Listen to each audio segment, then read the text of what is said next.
When you are in the photo mode and you want to take a photo, you can make it in a few different ways. The first one, standard, you can tap on the shutter and the photo was taken. You can also use the volume buttons, volume up and down button, take a look.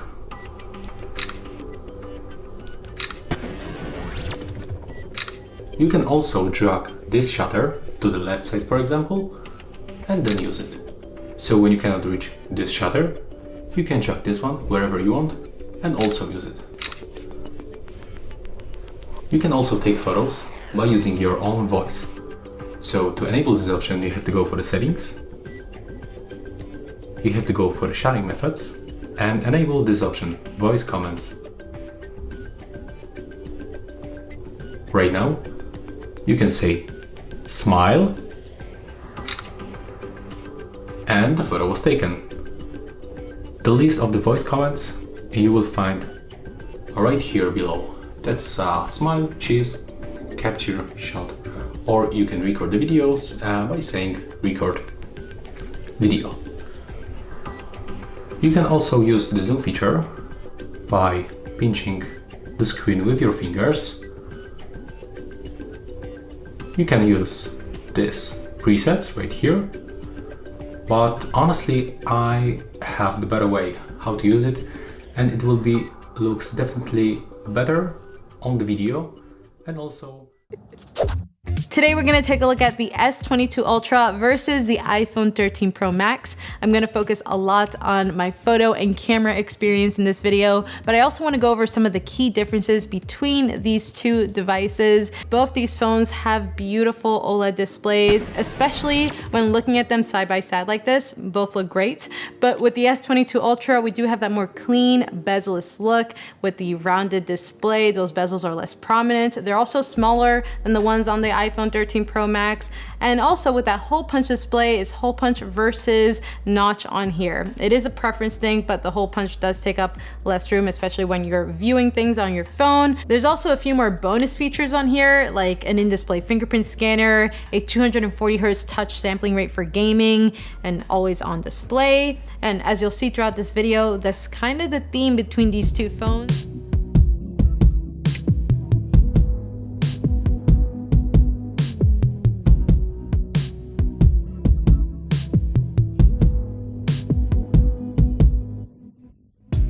Now, the biggest notable difference you'll see between these photos is those warmer leaning tones on iPhone 13 Pro Max and that cooler color temperature on S22 Ultra. They both pack a ton of quality and detail, even though there's a huge megapixel difference on their main camera. 108 megapixels on the S22 Ultra versus 12 on the iPhone 13 Pro Max.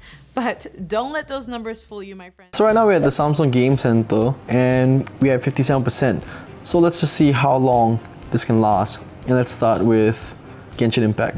Right off the bat, this phone is really light and thin, but I have to say that as a person with bigger hands, you know, I'm used to holding heftier things like a gaming controller, but I guess a phone case or a gaming pad would solve that. So let's get into the game and show you the settings we have. Right, so let's just check the settings out for Genshin. Everything should be on high. Yep, everything's on high, 60 FPS, and we are good to go. So let's just jump into the Abyss real quick and see how this pans out with combat.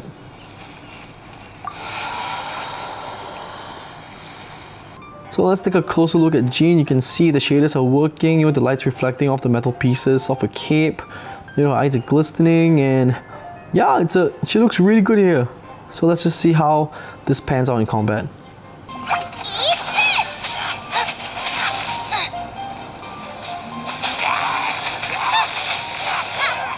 Doing really well.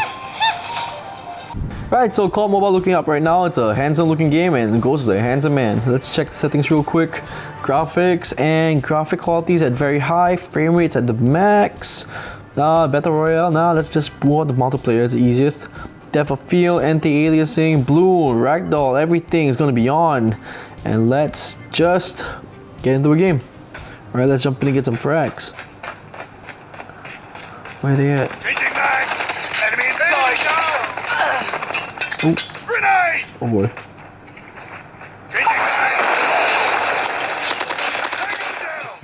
Now today, I'm going to be giving you guys a very special look at the brand new Samsung Galaxy S22 Plus. Now, if I'm being honest, I think that the Galaxy S22 Plus is arguably the best Galaxy that most people will end up liking, because when you think about it, it fills every single box that most people will need when it comes to a flagship Galaxy phone. It has an amazing screen just like on the S22 Ultra. It has an extremely powerful processor just like on the S22 Ultra. It has a top tier camera that most people will love just like on the S22 Ultra. And it has an overall premium feel just like on the 22 Ultra, while also having a cheaper price. And yeah, you can look at the S22 Plus and say that it doesn't have an S Pen, it doesn't have 100x zoom, and it doesn't have a newer look. But if we're being honest, most people don't really care about the S Pen, most people don't really care about the 100x zoom, and most people actually prefer the S21's camera bump over the S22 Ultra's bumpless cameras. So overall, I think that the S22 Plus is the phone most people will go with. And the fact that Samsung was able to make the S22 Ultra so different, I think that it can create a whole new wave of people who will like the S22 Plus, since it stays true to what a regular Galaxy S series phone should be. But before I give you guys some insight as to how great the S22 Plus is, the first thing that we have to do is unbox this thing, right? Now, the first thing that I noticed when I was unboxing the S22 Plus was the fact that the box had a very cool black and green aesthetic to it and wording.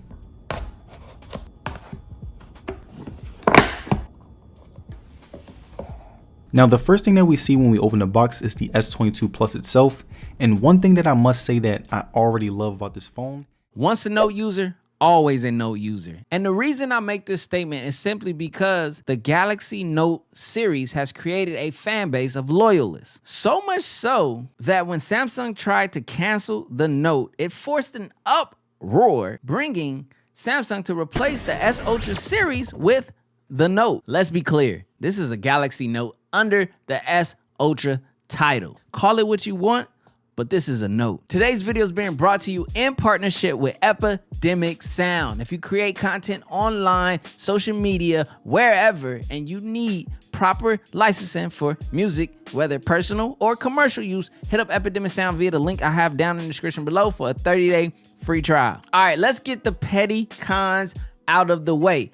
Petty con number one, no micro SD card slot support. Yes, I know, as Galaxy Note users, it's sad to see it go, but it seems to be the direction that Samsung is moving forward with all of their flagship devices. The second petty con is always gonna be pricing. Now, if you were fortunate enough to pre-order ahead of time, there's a lot of great deals to help mitigate the pricing. It has the exact same feel, look, and lightness that I loved about that phone, but with far superior internals. I mean, Snapdragon 8 Gen 1, which you do notice, a 120Hz Quad HD display. On the previous Note 20 Ultra, we were only given full HD at 120, I believe. Faster charging, and overall, a new camera system in comparison to the previous predecessor.